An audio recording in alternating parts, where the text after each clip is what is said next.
Thank you. And thank you all for coming. So this is the public talk of my oral defense for the Emmett Interdisciplinary Program for the Environment and Resources here at Stanford University. The title's Aligning Complex Adaptive Systems Theory and Data-Limited Assessment Strategies for Improved Fisheries Management. We are facing ocean environmental challenges today, big-scale challenges from many different cumulative effects. Some of them are from climate change, some from pollution. Fisheries impacts is another example, another challenge facing our oceans and marine resources, and that's where I'm going to focus my dissertation.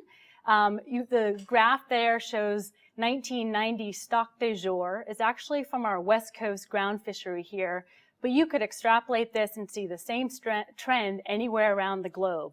There was overfishing throughout the 80s, 90s, and around 10 years ago or so, there was a call for a 21st paradigm shift. We need new approaches that don't just do single stock management, because this is not working, it's failing. Can we come up with some innovative ways to use all the information and think of managing species within the context that they live? This includes marine reserves and marine spatial planning, which has gotten a lot of attention, a lot of research over the past 10 years, and that's just one innovative approach. And when I say a reserve, it's analogous to a terrestrial system where you have a national park and there's no hunting, you can't take things out of it. So in these areas that are pristine, there's no fishing inside or limited fishing. One of the challenges with ecosystem-based management, however, is a lack of mechanistic understanding between the multi-scale complexity and uncertainty that arises from physical hydrodynamics, ecological systems and biology, and then fisheries management. So how do we integrate all that? The definition of ecosystem-based management that I'll be using throughout this entire talk comes from NOAA Fisheries, and it says it's an approach that takes major ecosystem components and services, both structural and functional, into account in managing fisheries. It values habitat, embraces a multi-species perspective, and is committed to understanding ecosystem processes. Its goal is to rebuild and sustain populations, species, biological communities, and marine ecosystems at high levels of productivity and biological diversity so as not to jeopardize a wide range of goods and services from marine ecosystems while providing food, revenue, and recreation for humans. So obviously that is integrating a lot. It's broad. It's not the right scope for a PhD. It might even be too big for a full career of everyone in this room and more. We're talking about multi-scale complexity. We have large coast-wide stock assessments, how a lot of our species are managed. Within that federal framework, we have state fisheries and how they're managed up and down for the entire coast of California, which is pretty big. And then we have ecology, which is often collected. The data is collected at the scale of a local marine reserve or a single population study, and this huge gap in between. So to do ecosystem-based approaches, taking in all the complexity of ecosystem monitoring, population dynamics, oceanographic forces, and then the human side, it's no easy feat. So to break this into a tractable problem where I could look at some solutions for my PhD, I wanted to focus in and look at fisheries. How can we solve some problems in fisheries to improve fisheries management? And there were three questions that really popped and interested me, and I'm going to be framing my talk around these three questions. One is we face a challenge with inadequate data and monitoring programs, which may fail to accurately portray states in nature. There are many examples of this, but one good one is right here on our west coast with rockfish. Back in the 1990s, there was some modeling work done, and we didn't have good data for rockfish here, so we thought, oh, well, let's use the information we have from Alaska and inform our models, and little did we know that Alaska stocks are much more productive than what we have here in California. So the fishermen did exactly what they were told. They followed the regulations, but the regulations were way over optimistic in how productive the stocks were, and we ended up overfishing them and needing to rebuild them, and we've been in a rebuilding phase, and we still are for many of these overfished stocks because of that mistake. There's also a big mismatch in scales of ecological monitoring data and the scale of management decisions. I alluded to this earlier when I talked about you can have monitoring of a single population, monitoring a marine reserve, yet the decisions are being made at a statewide or coast-wide level. and a lack of analysis and assessments of stock status with reference points for managers. There are many, majority of stocks in the world, and even in the US until last year, when federal law forced us to come up with annual catch limits, most stocks, 70–80%, were completely unassessed. So management was largely going blind and maybe taking averages of past annual catch. That's no longer the case. There's a lot of tools we can use, but how do we make those tools available so managers know they're there and can actually apply them? So these are the problems I want to solve, and this problem solving is at the interface of ecology and fisheries, so it's ecosystem-based fisheries management. And all of this framework can be thought of in nested scales. We have the individual scale, local scale, regional, state, national, global scale. And across all of these that interact and they interact with one another, they're nested with one another, there are cumulative effects from those interactions. There's a need for pragmatic solutions across all those scales. So I organized my talk largely by those scales and by these themes. And the first portion of it, I will do Context Matters. Part 1, Context Matters. And it's darker because I'm going to spend the bulk of my time in the Context Matters, looking at local biophysical dynamics affecting marine reserve surveys. The second part is integrating across scales. How can we take this local data that we've collected and actually be creative, come up with some new methods or new tools to apply this to statewide management or federal management tools, which are at a very much larger scale. And then the third part, I'm going to step back at the 30,000-foot level and do a wider cast umbrella and not just look at the data methods and the collection that I've done, but also what other people have done, and then integrate it into a larger framework so that managers can use it, and it'll be tractable, organized, integrated into one holistic framework. So that's the organization you'll see, and here's part 1, Context Matters. And this was a collaborative effort, all of it, between Stanford University's Hopkins Marine Station, the Environmental Fluid Mechanics Lab, and the University of California, Santa Cruz PSCO program. So when I say we, that's who I might be talking about in this part. And it was motivated by the question of why count fish if they're not there? And this comes from a PSCO study back in 2007. And these were in different times when the state actually had money and the money to monitor these reserves existed.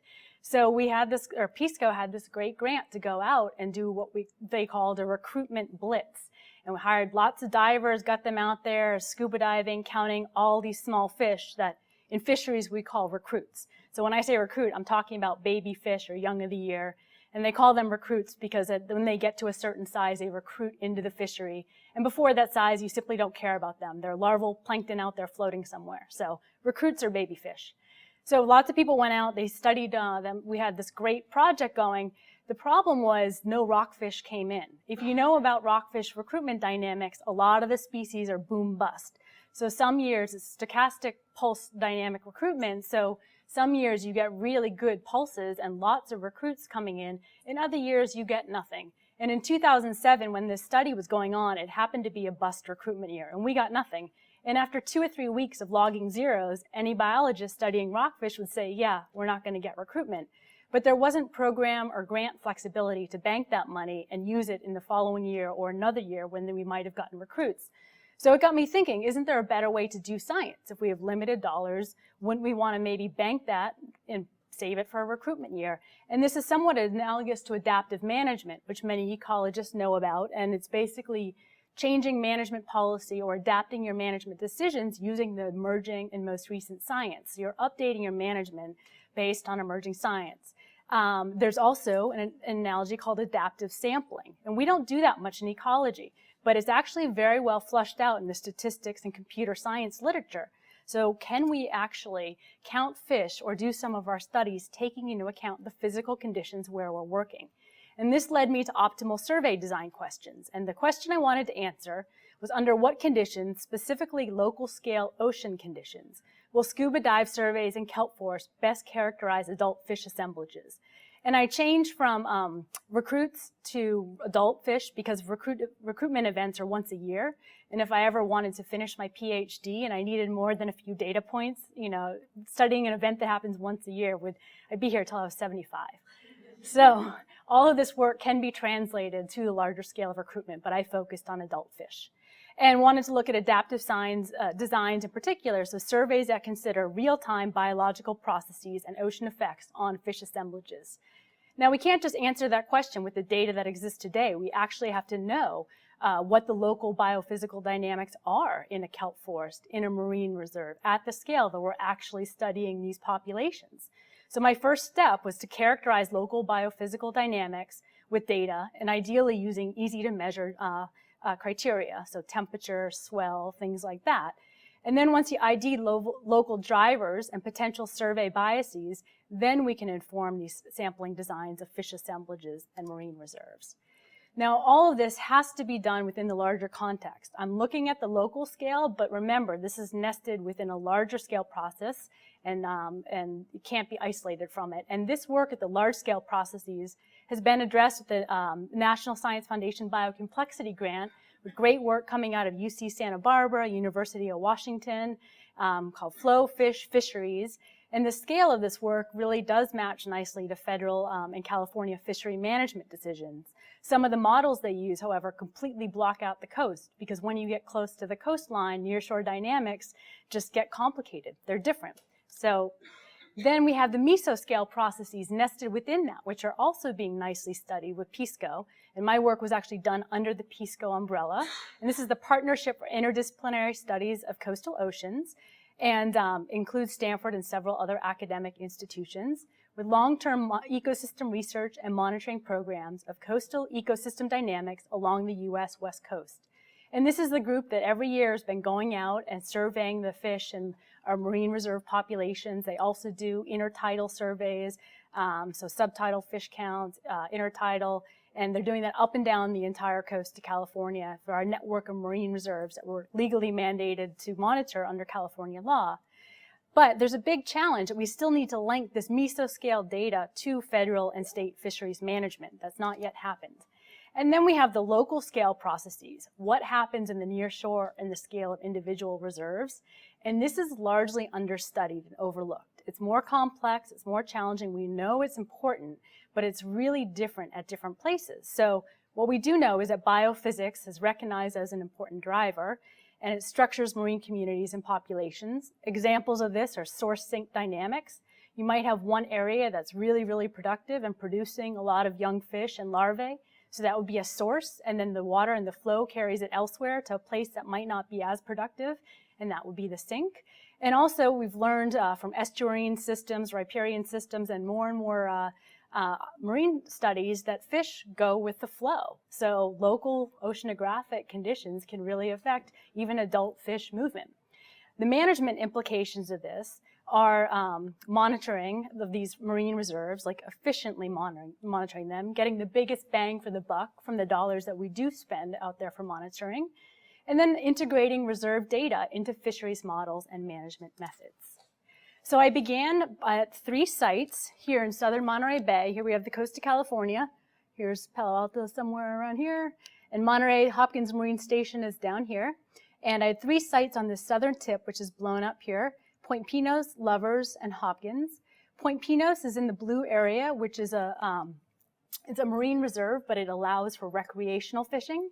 The other 2 sites, Lovers and Hopkins, were in no-take marine reserves.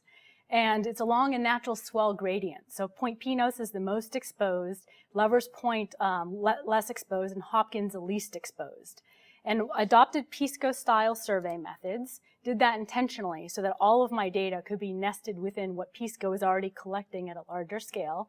And our sampling design was basically within time. We had our 3 sites and 3 different depths, 5, 10, 15 meters, and 2 levels. And what I mean by a level is that the unit of measurement that we're looking at is a transect. And you can think of that as a glorified measuring tape. And we would go underwater and we'd tie off our measuring tape to a kelp plant or a rock, and then kick 30 meters, and count every fish that we saw in our little cube around us for 30 meters. So with each transect that we did, we always had, well, we tried to always have 2 divers. One benthic, which means bottom, so they're counting the bottom or benthic fish communities, and then another one midwater, which was counting all the fish midwater. And so we would drop down to that level, and in 2008, we did it based on compass directions that were predetermined randomly as long as we stayed at the same depth. They were not fixed or permanent transects. So that's why those lines kind of look a little scattered, because that's how our surveys were done. Now, with these PSCO methods, here's the demonstration of just what I was talking about. You have two divers, the benthic one leading with the transect line, the midwater having to go a little ahead of the benthic diver so that the bubbles from the guy below don't interfere with the person above and the fish counts above.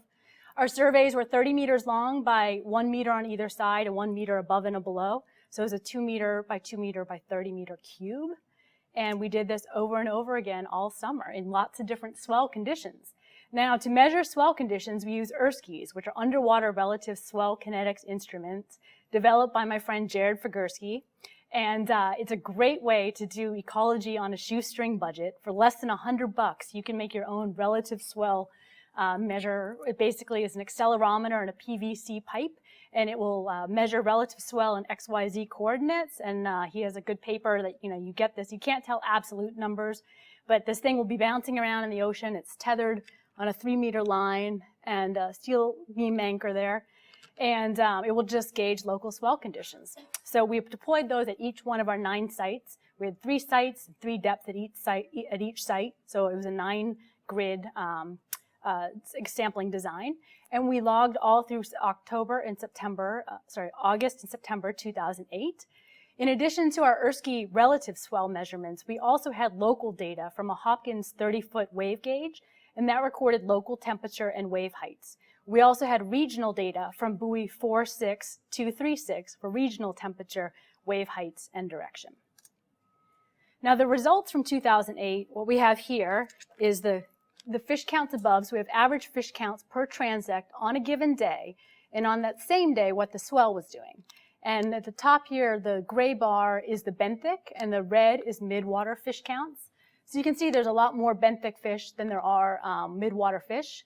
And then the date is what ties the two together, the time. So we were counting on this day with swell. So you can see that during this study period, we actually captured a variety of swell conditions, low, medium, and high. We obviously couldn't go out diving in the most extreme events because we have to worry about diver safety. Freya would not let us do that. But in total that year, we saw 1,185 individual fish, 30 species across 16 genera. 88% were benthic, 12% midwater, high temporal variability, high spatial variability, and microhabitat mattered a ton.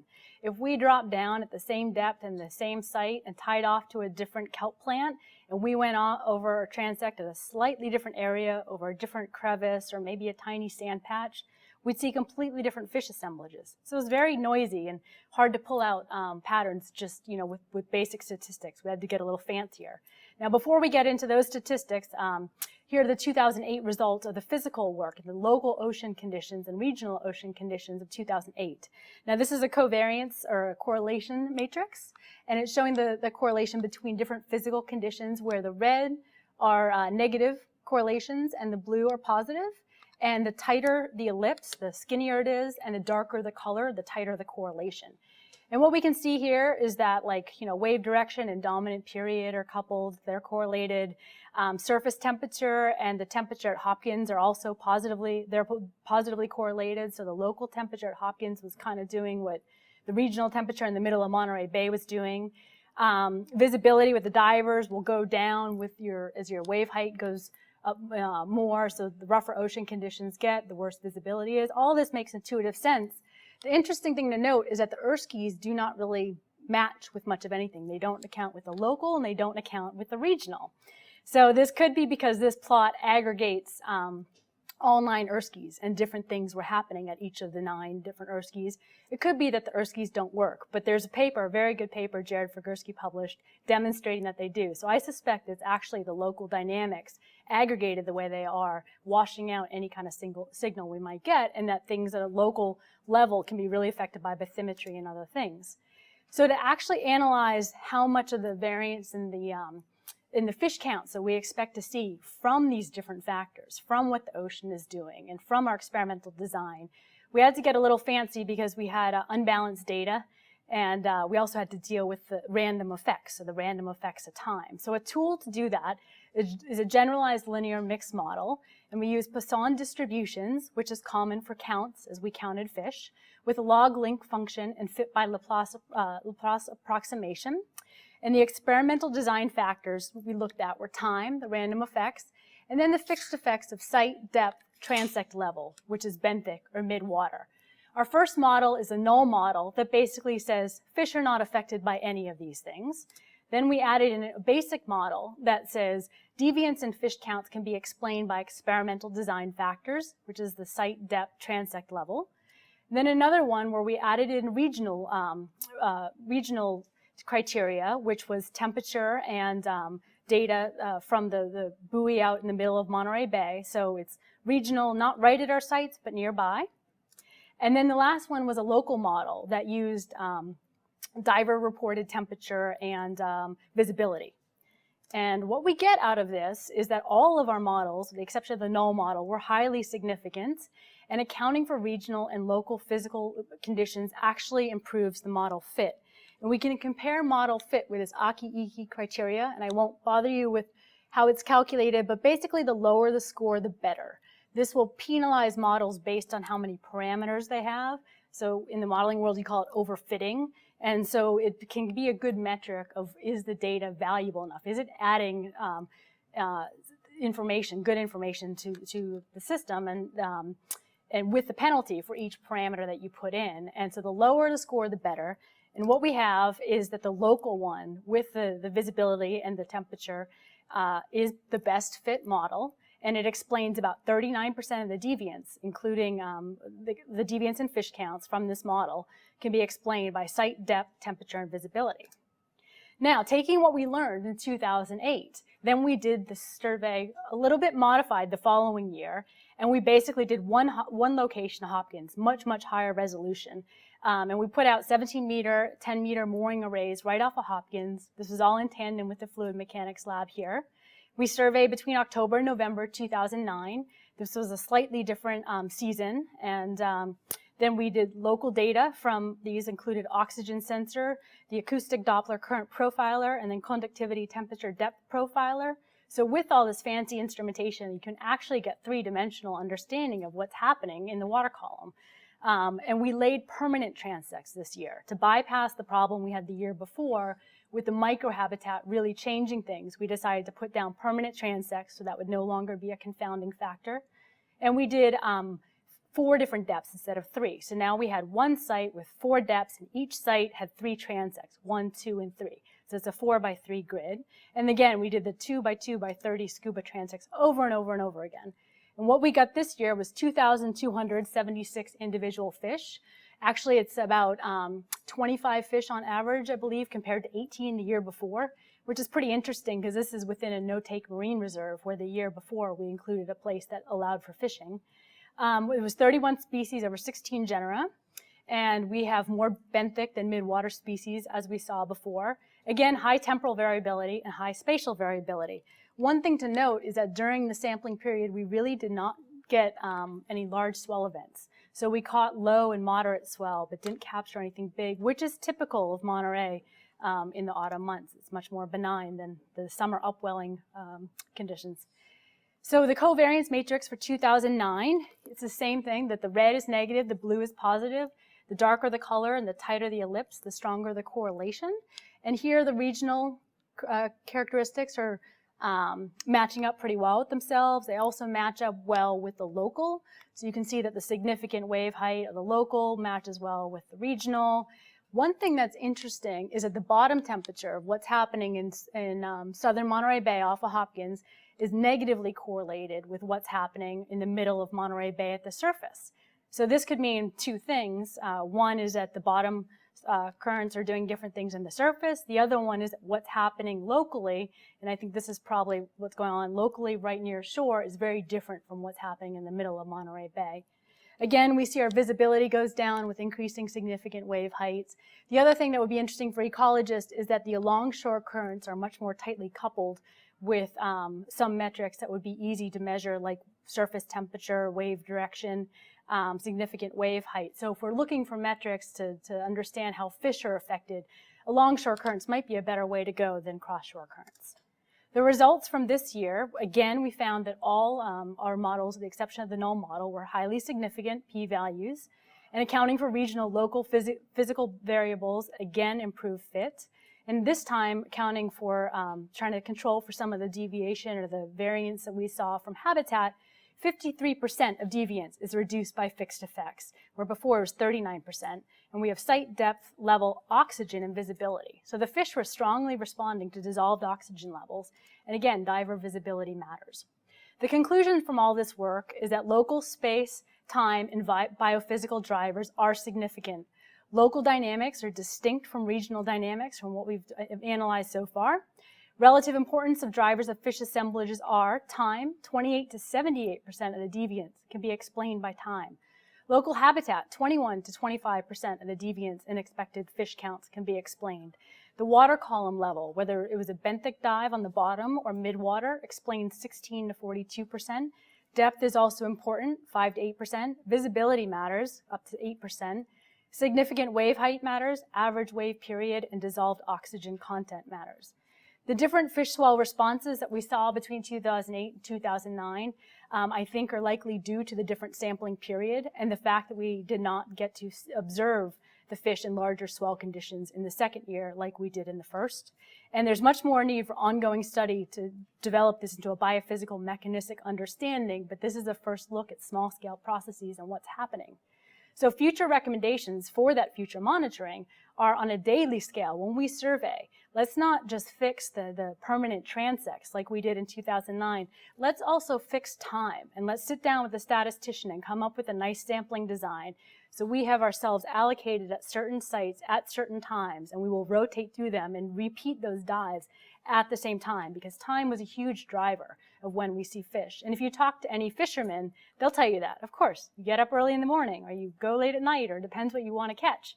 But we don't think of that when we do scuba surveys. So fixing time in the next round of surveys would be helpful. Also, the value of fine-scale habitat data to augment fish surveys. Because habitat is such a driver, if we can do benthic surveys, as PSCO does when we do these fish surveys, and it shouldn't be that hard because you have to roll up the transect tape. So as the benthic diver is rolling up a transect tape, you could just quickly record what the habitat is. That will add value to all our surveys because habitat matters. And without that, it's just lost. We can't put a context to these fish counts that we're getting. Also, the value of nested local study within long-term time series. All this work could be nested with years and years of data that PSCO is collecting. And what we found really corroborates what they've been seeing. And because we have it at a finer scale now, we'll be able to do a lot more in the future with optimal sampling recommendations. It would be ideal to augment scuba surveys with automated transects or underwater video. This will take funding, so that's a bit of a challenge, but there are long-term benefits, since no matter what we do, we're not going to send divers out there in hard conditions, but it still would be nice and might be informative to understand mechanisms, what's going on with the fish at that level. Statistical planning before, during, and after the study is underway, strongly encourage that. And do everything to ensure balanced data collection. If my data had been perfectly balanced, we could have done a simple regression and a few ANOVAs and be done. We had to do all those generalized, linear mixed models. So if you balance your data as an ecologist, your statistics life gets easier, and we strongly recommend that in the future. And you can do that by planning for, planning in advance, have extra replicates. Expect things when you're working in the field to not work out the way you imagine. So have a buffer built in. Agency collaboration integration was so key to this project. Call it collaboration amongst the kelp, and multi-institutional research like this takes invested commitment and time, yet it is essential for an integrated understanding and eventual solutions for applied environmental challenges. And that's what I'm interested in answering today. Well, for my PhD and for my future career. So integrating across scales, how do we take that local data that we just spent a couple of years collecting, or that PSCO has spent many years collecting, and how do we use it? How do we make it of use to federal managers, state managers, and keeping in mind the big picture? The goal of this is to come up with adaptive sampling and optimal sampling regimes so we can assess marine reserve efficacy, doing it as efficiently as possible, and provide some fisheries information. So this part is innovations across scales and disciplines to merge marine reserve data with fisheries tools. And we're going from that local to the state or local to the federal. And I did this in close collaboration with NOAA Fisheries folks. Zai He is a co-author on this work, and many of the folks there have really supported me throughout this. And it builds on existing fishery tools by integrating data from marine reserves into SPR indices, assuming no-take reserves offer a proxy for unfished biomass. And by unfished biomass, I mean virgin conditions, never been fished before, inside, before fishing began. That's what it was. And this is assuming that marine reserves can give a little glimpse at that and be informative. Now, spawning potential ratio is the number of eggs that could be produced by an average fish recruit, so an average fish in the stock, and then divided by the number of eggs that could be produced by an average fish in an unfished stock. So basically, you're comparing how much fishing effort, or how much is the stock producing when it's being fished, and how much is the stock producing when it's in its pristine state, and that ratio can inform a sustainable yield. Now, it's a nice method because it's computationally simple compared to a full stock assessment. Inputs are only life history parameters and age or length-based time series inside and outside of reserves data. And then your output, you can get an estimate of sustainable yield. It does not require an assumption of equilibrium, so the population does not have to be in equilibrium. The environment doesn't have to be in equilibrium, which is great because many data-poor tools, they do require this assumption of equilibrium. And our world that we live in with climate change and population dynamics is very rarely in equilibrium. And it's promising for data-poor stocks with episodic recruitment and non-conforming stock recruitment dynamics. And these are the problem children, the one that we just can't figure out because they kind of go against our assumed relationships that go into stock assessment models. And when I say stock assessments, it's a tool that is most used in Western kind of developed countries, definitely in the US. It's a stage-structured probabilistic model. It's very computationally demanding, often programmed in something like C++, a lot of Bayesian statistics. It takes years to train someone to do these, so we just don't have enough people to do it for all the stocks. So here's a method that could be fairly simple. Now, you don't have to worry about the math in this one. All I want to show here is that the top part is what's happening, the recruitment potential of the fish stock, and then the bottom part is a recruitment potential of your pristine unfished stock. And this is what we can get at by using marine reserve data, or at least that was the hypothesis. So in collaboration with Zai He, we used a simulation-based approach programmed in C++ stock synthesis, which is a tool most widely used in the US and definitely on this West Coast. And we did this to overcome past criticisms of SPR by incorporating age and length-based data from inside and outside reserves. And you can overcome the criticisms because people say that you don't know where density dependence acts in this SPR method. So it's kind of you can't untangle that if you don't know what unfished biomass is. And now with reserves, you might have a tool to understand unfished biomass. Now we want to make this method accessible to fishery managers, and thinking in terms of spawning potential ratio, it's not the most intuitive thing. I mean, how many times have you gone to the ocean and thought, I wonder what the spawning potential ratio of Monterey Bay is today? Doesn't happen, but people think in weight. We think of fish, and we think of catch and landings in weight. So we did a quick transformation and changed our SPR metrics, the units, into mean catch weight. And same thing, basically we have our fished weight and our pristine unfished informed by marine reserves down below. And what we did is a two-box model, an age-structured population with identical life history with a maximum age of 30 years. The biological parameters, including fecundity or how quickly they reproduce, growth rates, length and weight relationships were very similar to widow rockfish. We use widow rockfish because it's kind of an average rockfish. Rockfish are typically very long-lived for fish, but some can be 100 years long, and widow rockfish lives to about 30 years. So it's a long-lived fish, but for rockfish, it's kind of smack in the middle of the pack. We used Beverton-Holt stock recruitment. We ran the model for 60 years. We just designated the years 1960 to 2020, and we modeled it after what happened in our West Coast rockfish fishery, which is pretty much there wasn't a lot of fishing going on before 1980, at least not for widow rockfish in some species. And then there was huge overcapitalization, and people sort of switched stocks as other species were already fished down, and they got hammered from 1980 to, in our models, 2000. And then we put in marine reserves in 2000.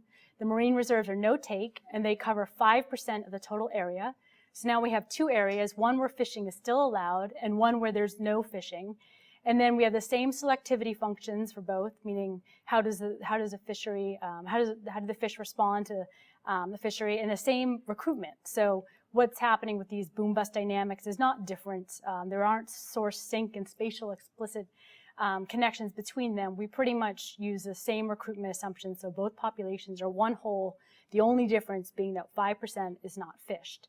And then we generated and plotted 60-year time series for a lot of different metrics. The two that we found most useful for criteria and outputs were spawning potential ratio, which there are many different spawning potential ratio indices. We selected SPR4, which is a transitional one, corrected for recruitment, but you don't really need to know that. And then mean catch weight, as I explained, is a nice metric. So here, first thing we had to do was verify our method. Does this work? And we did that by taking an operating model, which is a virtual fish world that we create. Because we've created it, we know everything about it. We know the correct answer. And we compare what this operating model is giving us in terms of depletion or spawning output and stuff. And we do it as well as for our method.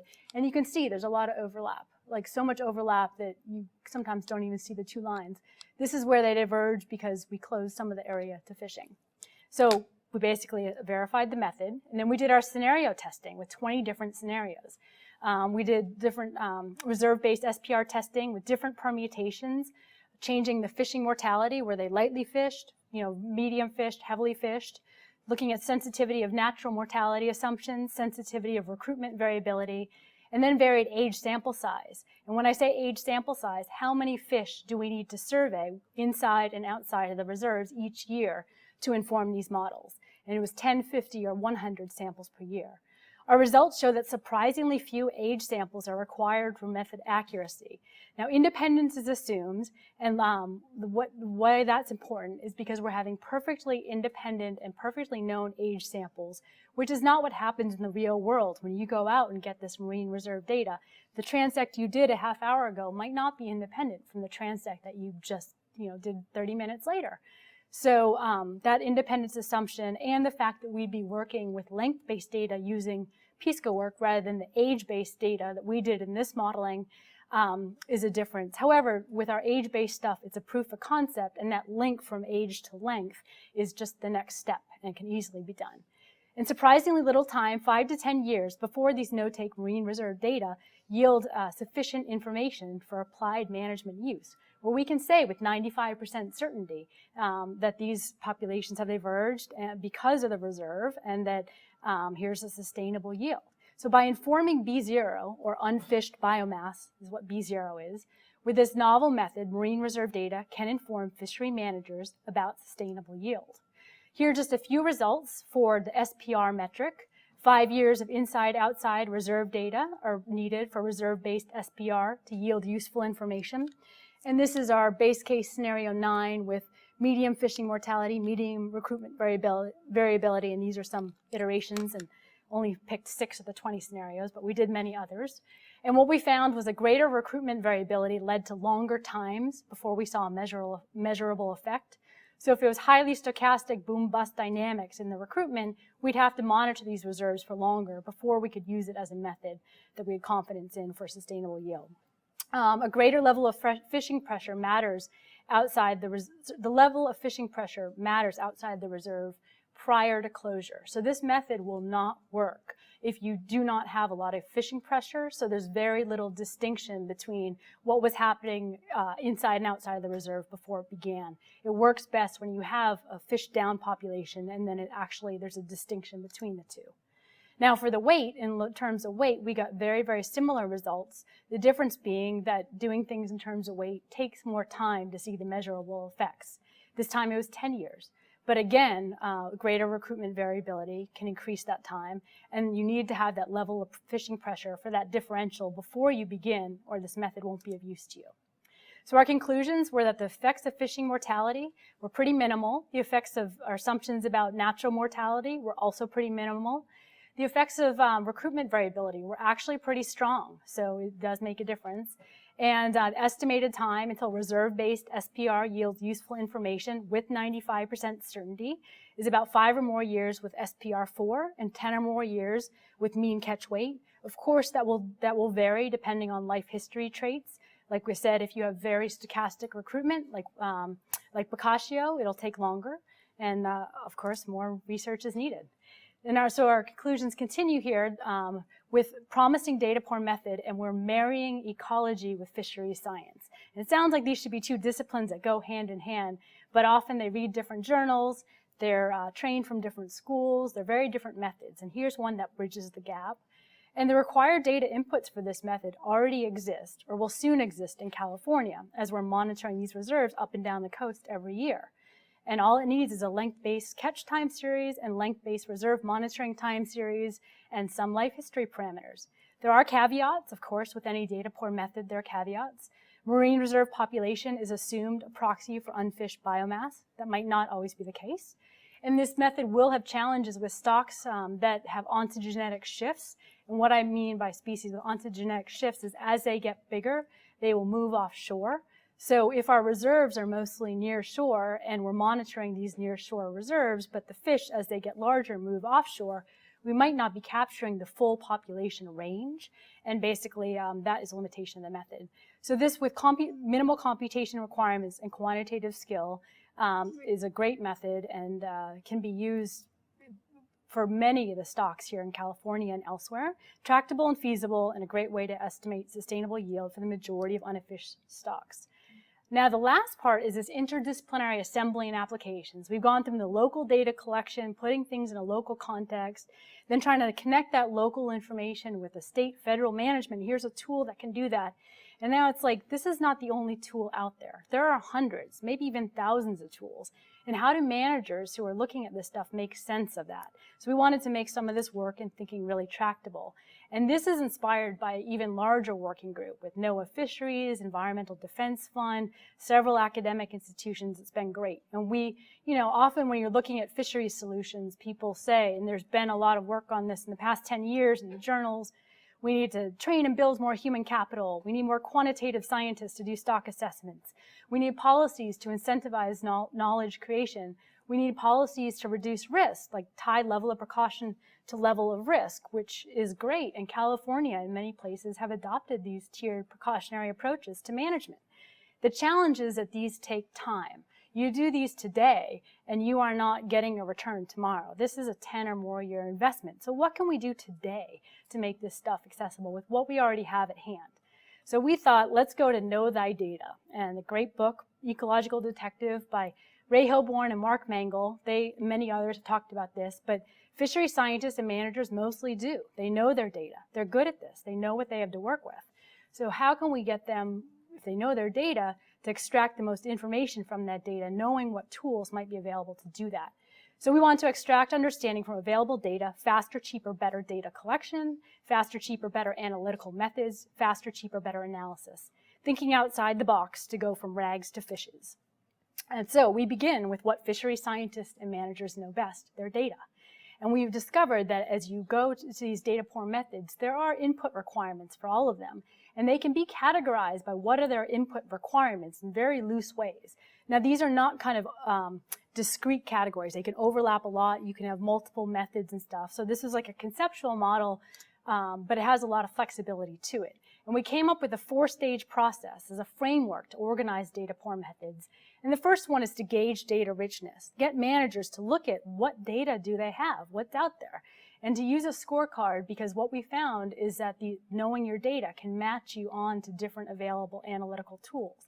And often managers, if they have a lot of stocks to do, they're limited on time, limited information. They might have a couple tools that they're used to, and they apply that to all stocks. It's like if you have a hammer, everything looks like a nail. So we wanted a framework that would kind of guide people to other tools they might not have used before or know about that are being used elsewhere and having good results and might extract more scientific information for people based on the information at hand.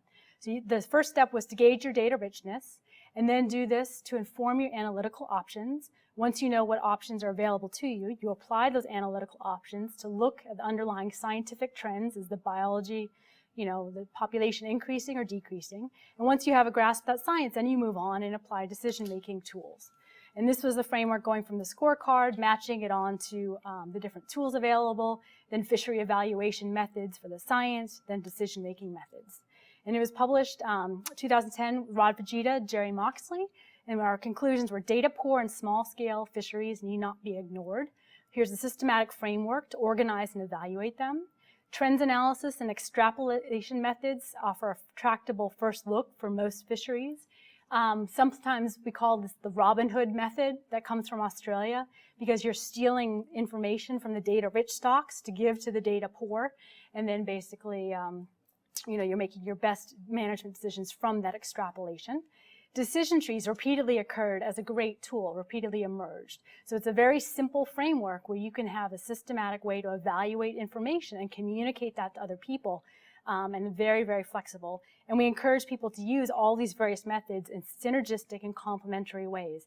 If they have independent data inputs and they're independent methods, and you apply different methods and get similar results for a stock, excellent. Then you can have more confidence that your results might be robust. If you get wildly different answers, it might be a red flag saying, we need a little more study here. We don't know what's going on. So we extended this work with an even larger team, and this is in prep right now, called From Rags to Fishes 2. And the idea here was, okay, let's take what we know of data-rich stock assessments. This is the scientific truth. And we know stock assessments are not the truth, and they're not perfect science, but they're best available science. So what if we were to take some stocks that have lots of information and then take all the same assumptions, all the same data, and peel it back? And so we're using the same assumptions and same data to inform data poor methods. How would they perform relative to the stock assessment? And this was important because it's hard to compare data poor methods to each other directly because they're apples and oranges. They give different outputs. But the stock assessment's kind of like the cornucopia for fishery scientists. You get a fruit basket that has those apples, oranges, pears, bananas, pineapples. You can compare whatever you want in there. So if we compare everything to the stock assessment, then we have a common denominator. And we did this for several of the most promising methods that have been invented on this West Coast and are currently in management use right now. And what we found is they all perform surprisingly well. 66 to 88% agreement, 90% agreement for another one. And when they do have errors, they're often on the precautionary side. So maybe fishermen won't like it because you're telling them they have to fish less, but you're going to be following the letter of the law and avoiding the risk of overfishing. So in the case of very little information, these are three great tools, and they all perform best for above target stocks and least well for overfished stocks rebuilding, which makes sense because if the stock size is changing quickly, we can't necessarily use the past to inform right now. Again, we encourage synergistic model use. And the last slide is like taking all this and looking forward. What can we do? Where can we go? And there's really exciting work that's emerging in California. And we actually have a big grant in collaboration with the California Collaborative Fisheries Research Program to work with fishermen to monitor these reserves inside and outside, keep doing citizen science, continue this data collection, and integrate it into nearshore fisheries management here in California. So the grant is entitled Integrating the Marine Life Management Act and Marine Life Protection Act, Developing New Ways to Manage California Fisheries Using Catch Data from Marine Protected Area Monitoring. And I put this graph up here because we did this in 2008. It was Rod Fujita, myself, and co-authors. And I basically was doing a big institutional analysis design assessment of California ports and where is it right for cooperative opportunities? Where can we maybe focus our efforts for cooperative research and maximize our probability of success? It wasn't just the geographic regions and the community dynamics or community structure that mattered. We also did a huge assessment of the different fisheries. What fisheries might lend themselves best this type of approach? And out of that analysis, with the data mostly from 2008 through 2009, Santa Barbara and Morro Bay really popped. And I suspect that if we were to redo this analysis now, Monterey Bay would be a big circle on this map because there's been so much capacity and building going on in this area. And this project is only going to extend that. So we will see. And this is the hardest part of my PhD. This is where I'm going to get all emotional and then just sort of, this is the worst part of my oral defense. No, it actually is the best part of my oral defense, to look out and see everyone here. Thank you all just for coming and supporting me through this adventure. And many of you know, my emphasis has been on problem solving and challenges and take whatever tools are necessary to do that. And in my PhD, I had a bit of a hiccup. Well, it was more than a hiccup. I got diagnosed with late-stage Lyme disease that had gone on for 10 years, and it went to my brain. So I completely collapsed in what was and I came prepared, completely collapsed in 2009 in what was supposed to be the last year of my PhD. And my research buddy Paul carried the baton, and he did the 2009 fish transects. I mean, I had a wonderful supportive committee. But if you know anything about late-stage Lyme, once it goes to your brain, the prospects are not good. You're lucky if you get back to 50, 70% capacity. You pretty much have a lifelong thing of disability and pain unless you do a Steve Schneider and you roll up your sleeves and you learn everything about it and you pioneer new treatments. And that's exactly what I did using all the tools that I've learned in this interdisciplinary kind of problem-solving approach. And, you know, they say, the mother of all invention is a sort of necessity or whatever. And I definitely learned that when your life is on the line. But at the worst of it, like, I couldn't read. When I looked at gratitude, it would look like wingdings or in hieroglyphics.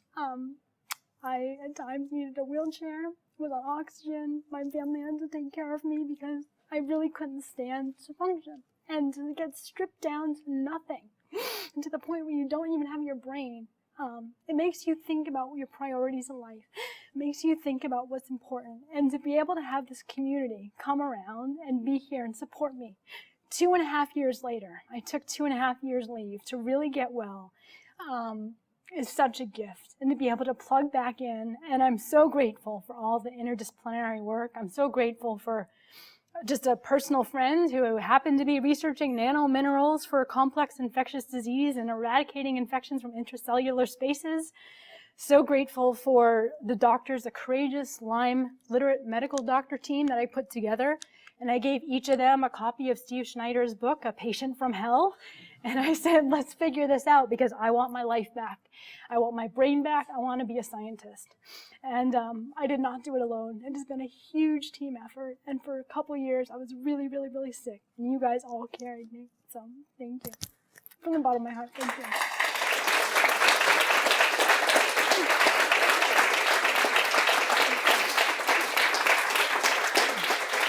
I told you. Yeah. And these are all good tears. I'm just emotional. That's why I told Theo, don't introduce me. I cry when you introduce other people. So I'd love to take questions. Yes. So the SR piece that you put there, Mm-hmm. you mentioned that the B sub 0 is based on an assumption that fisheries have a good approximation of what the biomass should be. But there's a lot of papers out there that say that trying to use anything that's from right now as an approximation of past biomass is going to wildly over-approximate or under-approximate what you're going to find. So how much of the error that you see in those later models would come from that sort of overly cautious approach? We actually haven't done a sensitivity analysis on how wrong our assumptions would be around B0. So I can't answer that. I think it will be very wrong, like wildly wrong for species. And this is many fish that are managed federally that go offshore, like, the ontogenetic shifts. I don't think this method will be useful for them. But for coral reef ecology, for nearshore kind of stocks, I think in California there's a lot of promise and stuff. But globally, extrapolating it to places in the nearshore where there's very little capacity, but maybe the populations are in a coral reef, I think it has a lot of potential. But yeah, we need more funding to answer that. So, yes. You mentioned a lot of use of computers. Did you develop your own software at any point? And if so, what training tools, courses, whatever one should try to take into account when forging a path like this? Well, let's see, I began my path. I'll tell you, I did develop new tools. They were programmed in R. The LME function was new to me, a lot of the linear models, and then to generalize linear models. So that was a progression. I strongly recommend R. The dynamic SPR, reserve-based SPR, that was done with NOAA Fisheries and models that they largely had built. So we had to tweak them and add them on, but the core of stock synthesis has been around for about 20 years. And that was in C++ and then transitioned to S, but I think that whole group is transitioning to R more. So I think people who are interested in the modeling, if they can get familiar with R, MATLAB's another tool that's good, but it's not free. So when you're done with being a student, you find out you need to learn R pretty quick. For me, I actually wanted to learn all these methods so that I could unpack the assumptions myself without having to rely on collaborators, and I completely underestimated the math involved. I did a master's of 2 years with quantitative work the whole way, and then I came here at Stanford and I did 3 years of coursework, enough to do a PhD minor in civil and environmental engineering, and I spent about 6 months auditing Bayesian statistics up at University of Washington as best I could, because they have one of the best tracks up there with Andre Punt, Ray Hilborn. So yeah, if I had known how much work it was, I would have said, collaboration, let's go. But the best advice I can give is what Mark Mangel used to say to me, and that is, math is not a spectator sport. Just do it like going to the gym, and just build up your mathematics muscle by trial and error and practice. Any other questions?